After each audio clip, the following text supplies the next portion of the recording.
بسم الله الرحمن الرحيم. السلام عليكم. Dear students, I'll be very happy to be with you in this class, comparative linguistics, which is very interesting course since it deals with languages.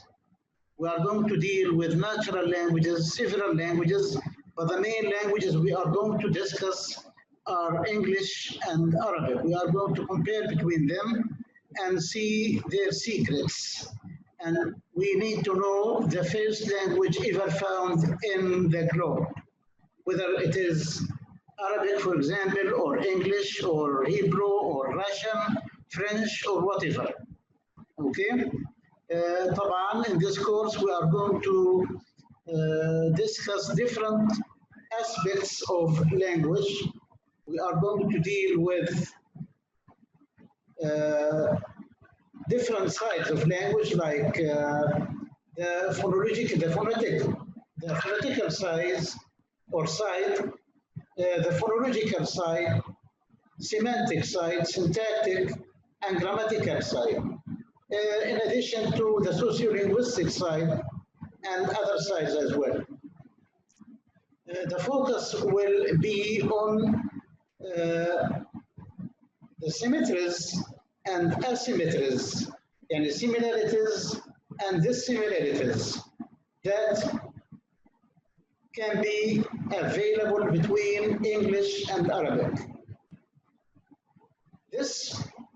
These asymmetries will cause negative interference that is responsible for the errors committed in English, mainly the negative interference errors, I mean the interlingual errors. الأخطاء الناتجة عن تداخل اللغة العربية مع اللغة الإنجليزية. We are going to see this in detail, either in phonetics, either in phonology, either in morphology, either in syntax or grammar. And this also covers semantics, the meaning. So we are going to see this and what are the items we are going to discuss. طبعا the course objectives معايا الشباب كلهم؟ محمد؟ معك صحيح. The course objectives are different or numerous, but these are the specific points, like to highlight points of interference between Arabic and English. We have negative and positive interference. The positive interference is healthy. It is useful. Once you have similarities between the two languages, you do not commit errors. But what the problem is in the negative interference. The interlingual errors, and also intralingual errors, which result from the difficulty of the second language, or say English. So we need to see this. And this is the main target. The second, to increase learners' awareness of the structure of more than one language. You need to be aware of the structure of English in comparison to your own mother tongue, Arabic, to avoid errors resulting from the interference between your Arabic and English. Third, to let the students be aware of symmetries and asymmetries between English and Arabic. We need to discuss this, and in detail, we need to speak about the symmetries, similarities, and dissimilarities in different sides of the two languages. Also, to let students be aware of the value of the standard Arabic. We have our Arabic. We have to be very proud that we are Arabs and we speak Arabic, the language of the Holy Quran. Why? We need to give evidence for that linguistically. Also to train students how to translate from Arabic into English and vice versa. Once you translate from Arabic into English, you commit errors. You do not know the culture of English. You do not know the structure of English.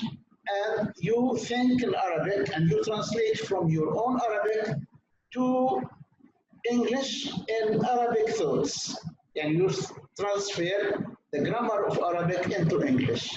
And sometimes you transfer the structure of the sentence into English. I mean the syntax of Arabic into English. And this leads to serious errors in your translation. We need to discuss this. Okay? And finally, we need to see how to pronounce correct English. Yeah, we need to speak about the differences between the pronunciation system of English and that of Arabic.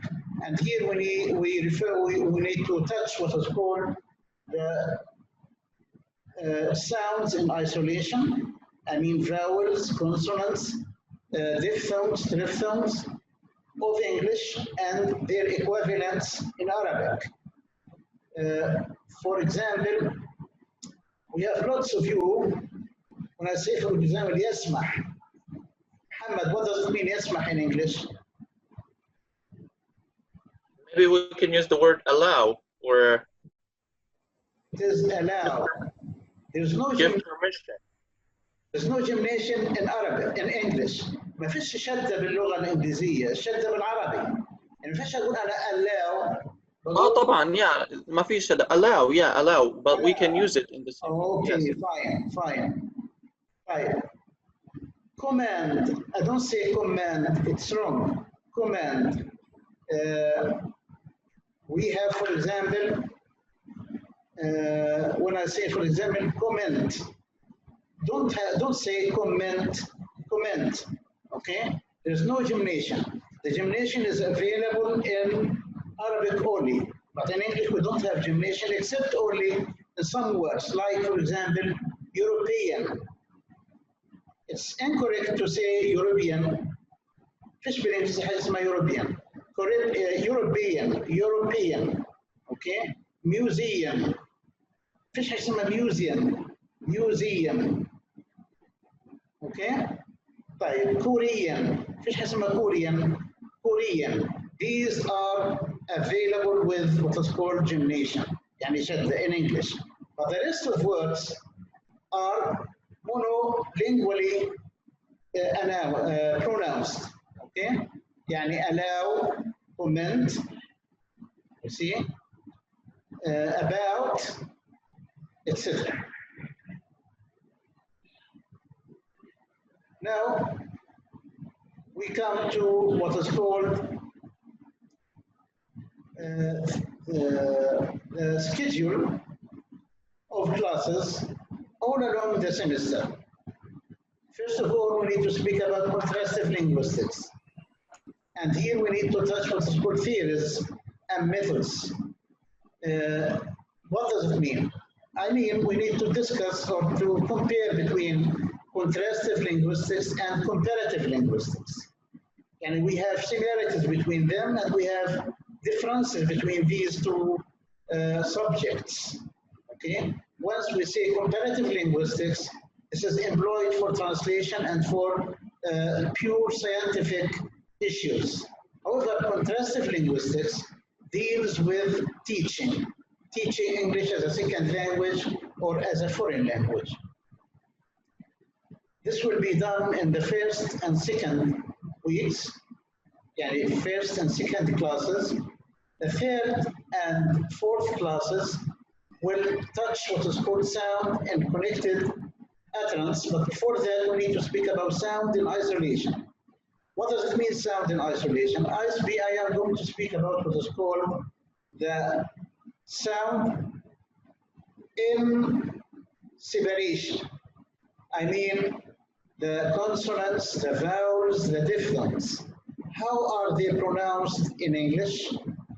And need to touch their manner of articulation, their place of articulation. And here I advise you to revise this from the course of phonetics and phonology, which you have already taken.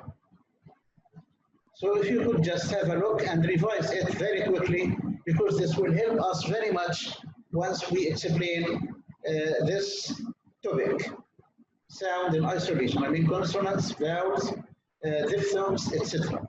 We need to see this in English and compare that with Arabic. Okay? We have the third and fourth class. This is related to sound in connected utterance. I mean, we need to speak about stress, rhythm, and intonation in English. We have word stress, we have sentence stress, we have contrastive stress. Then we need to speak about rhythm and intonation. And naturally, we are going to compare between the stress of English, the stress in Arabic, rhythm in English, rhythm in Arabic, intonation in English, intonation in Arabic, in order to pronounce English very, very correctly. Week 5 and week 6 will be restricted to what is called word formation in English and Arabic. How words are formulated in English. Okay, we have 3 scenarios for word formation. We have what is called derivation. How words are derived from other words. And we see inflection. We have verb inflection, and we have inflections added to nouns, verbs, adverbs, adjectives, even prepositions. We need to see how these words are constructed. And this will be compared with Arabic. How words are constructed in Arabic. Okay? We need to touch also in week 7 what's called compounding in English. How compound nouns are constructed in English. And need also to see what is called blending in English, clipping in English, acronyms in English, abbreviation in English. Do you have equivalents for these in Arabic? Yes, sure. So we need to compare between them. Then we need to touch in week 8 what is called proverbs in English and Arabic. The proverbs, you know, sum up the culture and the tradition of any nation. So if you need to speak English very well, you need to have enough quantity of proverbs of English. And if you need to speak Arabic as a foreign language, also you need to have enough fortune of proverbs in Arabic. The proverbs sums up the proverbs sum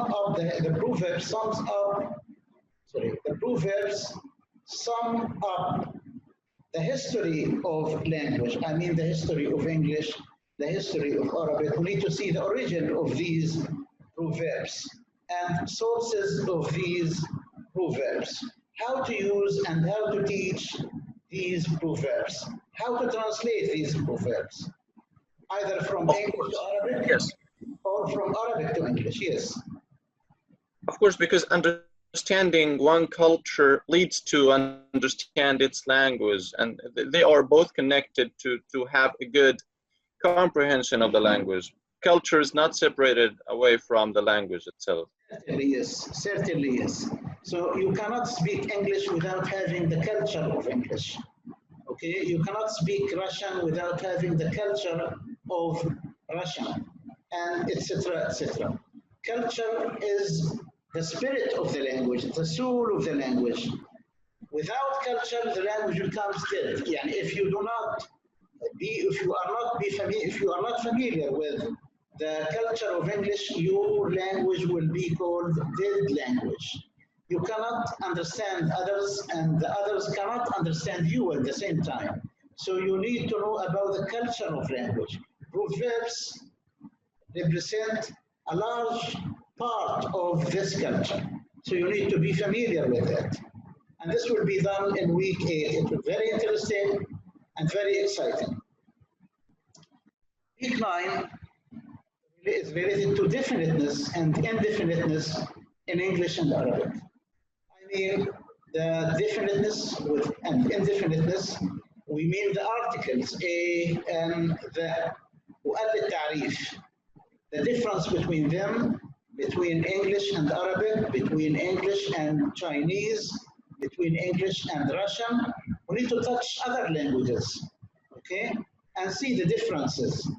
Here you will find that the article al-Ta'rif and the zero articles of Arabic differ completely from the definiteness and indefiniteness in English, from the articles a and the, and zero article. So you have this area, which is considered an area of difficulty, and your students and your colleagues and maybe you yourselves commit serious errors in using a and the zero article in English because of what is called the negative interference of Arabic. For example, is it better to say plants are green or the plants are green? I need to listen to one of you. Plants. Sorry, what was the question again? Because I lost the connection. Yes, plants are green or the plants are green? Plants are what? Green. I think like plants are plants. Plants are green because I mean it's just plants. Like but if we have specific plants, we can refer to it using the. Correct. You are right. Thank you very much. Okay, so plants are green. This is called generic. Yes, for sure, because we're not referring to one particular kind of plants. Certainly, yes. So it is generic. This is generic, not specific. So we don't use any article. This is called zero article. Okay? But in Arabic, we say النباتات خضراء. So once you translate النباتات خضراء, you come out with an error. The plants are green. The addition of that is called interlingual error, because it results from your mother tongue. So we need to see this. Yes. We need to see this in detail. Week 10 and 11 will focus on what is called futurity in English and Arabic. By futurity, we mean the future mood. In natural languages, we have only two tenses, present and past. But the rest are not tenses. They are moods. So we have only present and past. Okay?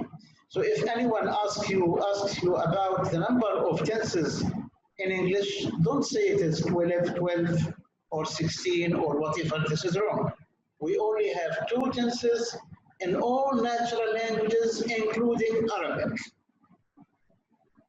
يعني الماضي والحاضر وما فيش حاجة اسمها الأمر ولا المستقبل. These are called moods. Okay? And they are derived from either tense or aspect, or both. Okay? So we need to see futurity, and here we need to discuss what is called future simple, future continuous, future perfect continuous. We need to see going to, be to, about to, and the future in the past. كان عليه أن يندم ولكنه لم يندم. So how could I translate this into Arabic, into English? كان عليه أن يندم. He should have regretted. Yeah, he should have regretted. No. Instead of having, he had to regret because they differ in the semantic side. Exactly, yeah. No. Now you speak about future. Once you say this, he should have been regretted. I think this is future. Okay? But the correct answer is he has to regret. He was to regret. So he was to regret. Oh, he was to regret. He was to regret, yes. So if we're talking about the future, you're saying that we should say he should have regretted? This is future. But we speak about the future in the past. Oh. So he. Oh yeah. I see what you're saying. Yes. He was to regret. دكتور يعني زي مثلا لما احكي انه مثلا بكرة لازم أغسل سيارتي. Tomorrow I should have my car washed. Yes. Is this close to the meaning? Yes, this is close to the meaning, yes. But when I say, for example, أوشك أن يفقد القطار. He was to miss the train. He was to miss, yes, and he was about. He missed the train, or he should miss the train. He was to miss. كان عليه أن يفقد القطار، يعني كان على وشك لكنه لم يفقد القطار. طيب. Now, week 12, we need to speak about causatives in English and Arabic. The causative words, the causative verbs. In causative verbs, we have causatives that take only bare infinitive, and we have causatives that take two infinitive, يعني clear infinitive. So we need to see this in English and to see this in Arabic as well. And this means that we need to touch the areas of negative interference between Arabic causatives and English causatives to avoid committing errors either in translation or in spoken or written English. You know, we have prepositions. This will be in week 13. Prepositions of English are nearly 120 prepositions. But in Arabic, we only have 20 prepositions. Okay? You know, when speaking about English and Arabic, this means that we need to speak about the vocabs of English and Arabic. And which one is the largest language? Is it Arabic or English or Russian or Hebrew or French or Chinese Mandarin or which language? Here I can just draw your attention that English has 600,000 words. Right from, it's between 500,000 words to 600,000 words. If you look to Russian, it is 132,000 words. If you look to French, it is 162,000 words only. If you look to Hebrew, it is 85,000 words only. But if you look to Arabic, try to guess.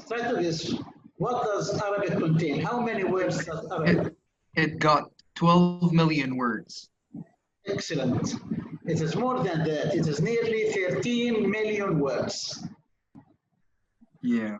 Yeah, this is... Yeah, it's got millions of words. So it is the largest language ever found in the universe. I mean, like it's 12 words, but like, doctor, we don't use all of them. Like it's just like there's lots of old words that we don't use. No. If we speak about standard English, standard Arabic, sorry, we have nearly 13 million words. Nearly exactly, we have 12 million 75,000 words. So we can say that it is nearly 13 million words. This is yeah. So this is the number which we use standardly. We don't speak about dialects. Your dialects are less than that because you know the dialect is spoken just locally. So we speak about the standard language, okay? Once we speak about standard language, the Orientalists just deceived us and say that we have classical Arabic, we have modern Arabic, we have Middle Age Arabic, we have Quranic Arabic. This is called altogether standard Arabic, okay? So once I say 13 million words, I mean the standard language, the language of the Quran, your language, which is spoken just now, and you know the standard language spoken at the time of the Islamic and the pre-Islamic era. You get that?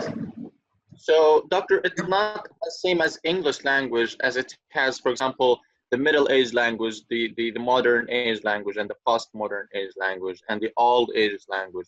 So Arabic does not have that classification of those branches of the Yes, language. certainly, yes. We don't have this classification. The main reason is that English is changeable. By the run of time, by the difference in culture, by the difference in the regional areas of the speakers. So we have different reasons for changing the language and for decreasing or increasing their vocabs. But for Arabic is stable. We have some words which are borrowed from other languages, mainly Persian, but you know, because of the presence of or the revelation of the Holy Quran, the language is kept without considerable change. So, إن أنزلناه قرآنا عربيا لعلكم تعقلون. الحمد لله الذي أنزل على عبده الكتاب ولم يجعل له عوجا. What does it mean, عوجا? Do you think that the Quran is, is not straight? No, we mean the language of the Quran. So عوج refers to the language, not to the holy book. Okay? So your language is always shared. We are going to speak about this in detail anyway. Any language, I know about the date of all languages because, you know, I am specialist in this. I am professor in linguistics. So we know about English. English age is nearly 700 years only. Okay? But if you look to other languages, they are less or more than that. If you look to Arabic, we don't have specific date. Any language passes through different stages. So we have what is called, sorry, are you still with me? Yes, Doctor, we are on the line with you. Okay, fine. We have here, you know, Arabic doesn't have a birth of date. Actually, a date of birth. We don't have this. We don't have different grades of developing Arabic. But for English, we have it as a baby language. It's called Pidgin, then Creole, then we have it as adult language, then the language is bending, يعني بتنحني, then dying. This is applicable to all languages. Okay? Now we have Arabic that doesn't have these stages. Arabic was born chap and is still chap and will remain chap until the hereafter. This will be proved linguistically later once we touch this area. For the prepositions, we have only 20 prepositions, but in English we have 120 prepositions. Now, the areas or the prepositions mostly used in English are nearly 41. However, in Arabic, it is only 20 prepositions, and the most prepositions used are nearly 6 prepositions. Okay?